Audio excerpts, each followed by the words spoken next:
Kabalana lamini aw lafiyara kalanso la ka sababuya kɛ complexe scolaire Kadijatu Balo ye. Complexe scolaire Kadijatu Balo ale kɔni sigira sen kan kabini san 2019. Jardin d'enfants o b'a la, premier cycle o b'a la, second cycle o b'a la. Ka kɛ ni technologie ale yakubayali diɲɛ seleke naani bɛɛ lajɛlen kɔnɔna la sa. A promoteur ale y'a laɲini ni ka salle d'informatique ko bila a ka kalanso o kɔnɔna la. Salle d'informatique min yɛrɛ sa ni a baara bɛ daminɛ e maa min bɛ 4e année na fo ka taa se 9e année ma informatique o bɛ aw ka bila la. Complexe scolaire Kadijatu Balo ni e mɔgɔ mago b'a la sa o filɛ nin ye Kabala S la nɛgɛjuru sira 79 02 36 20 65 90 63 62 ale kɔnko dɔrɔn i ni a promoteur o bɛ ɲɔgɔn sɔrɔ ni o ye Abdou Kɔnɛ ye. Complexe scolaire Kadijatu Balo olu kɔni ka devise tɛ fɛn wɛrɛ dɛ o de ye kalandenw olu bɛ se ka kalanko ɲuman ni ka o sɔrɔ u ka kalanso o kɔnɔna la.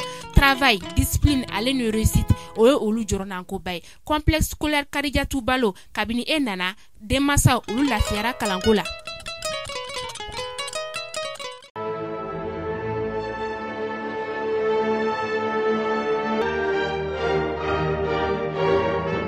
Vendredi 3 septembre 2021, c'est toujours un plaisir de vous retrouver.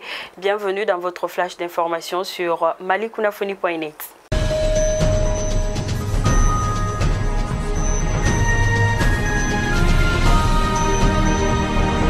Notre pays vient de recevoir un don de 1000 tonnes de riz offertes par le gouvernement japonais à travers le commissariat à la sécurité alimentaire. L'objectif est de soutenir les efforts du Mali dans la prise en charge de nos compatriotes en insécurité alimentaire dans les régions de Mopti, Kidal et Menaka. Sur cette quantité, 10 tonnes ont été remises aux déplacés de Boulkessi installés à Bamako et à ceux de la région de Mopti vivant à Faladje-Grabal. Les membres de la Confédération des sociétés coopératives des producteurs de coton ont tenu hier jeudi 10 septembre 2021 à leur siège 6 au quartier du Fleuve une assemblée générale extraordinaire dont le principal point à l'ordre du jour est l'élaboration d'un plan d'action provisoire quinquennal pour les activités de l'organisation. En effet, la cérémonie d'ouverture des travaux était présidée par le secrétaire général de la Confédération, Yacouba Kone.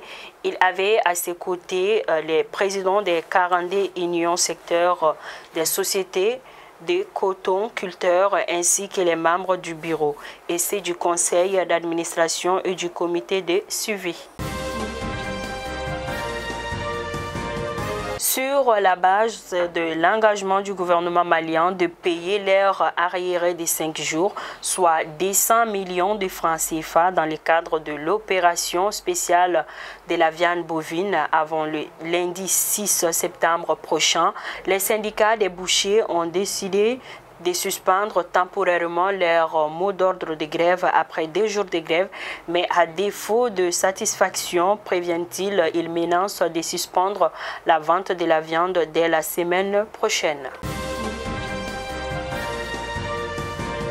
À Sikasso, renforcement des capacités des acteurs céréaliers, améliorer les revenus des acteurs des marchés des zones cibles futures, Sougou-Yiriwa, ainsi que la qualité des produits, minimiser les pertes post-récolte, tels sont entre autres les objectifs d'une série de formations théoriques et pratiques des producteurs agricoles de 46 communes des régions de Bougouni, Sikasso et Koutiala.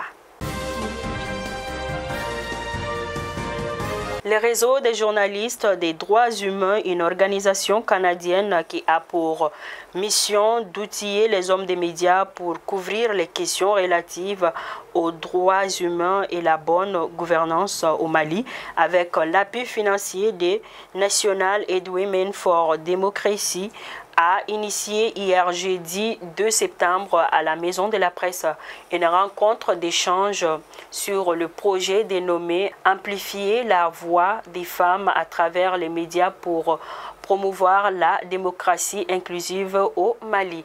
Les responsables du JDH Mali, Moro Siaka Diallo, a mis à la lumière sur les grandes lignes du projet. Il s'agit bien pour lui de servir et d'animer des tables rondes sur l'inclusion des femmes dans le processus des réformes politiques et institutionnelles.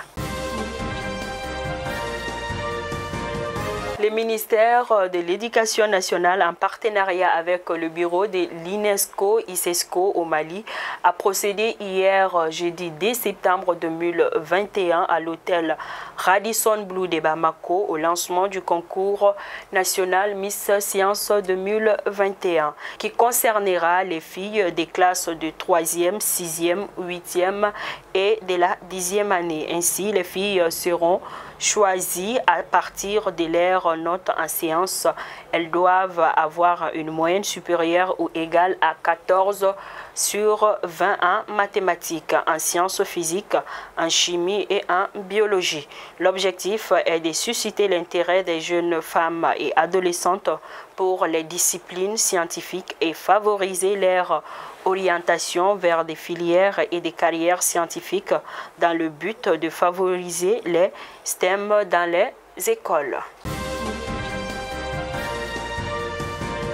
À présent, les actualités hors de nos frontières. Nous partons en Afghanistan. Des dizaines de femmes afghanes ont manifesté hier jeudi à Herat, dans l'ouest de l'Afghanistan, 19 jours après la prise du pouvoir par les talibans. Les manifestantes ont voulu appeler au respect des droits des femmes alors que le gouvernement doit être dévoilé dans les prochaines heures. L'Union internationale pour la conservation de la nature tient son congrès mondial en France cette année avec un an de retard dû à la pandémie de Covid-19. Le congrès qui se tient en printemps tous les 4 ans débute ce vendredi 3 septembre à Marseille. Enfin, nous terminons aux États-Unis. Le Texas offre $10 000 à qui dénonce un avortement. En effet, la nouvelle loi sur l'avortement au Texas permet à chacun d'attaquer toutes les personnes impliquées dans un avortement désormais illégal après 6 semaines de grossesse. Et c'est tout pour votre flash d'information. Je vous donne rendez-vous, Dieu voulant bien, la semaine prochaine. En attendant, je vous souhaite bon début de semaine. Que Dieu bénisse le Mali.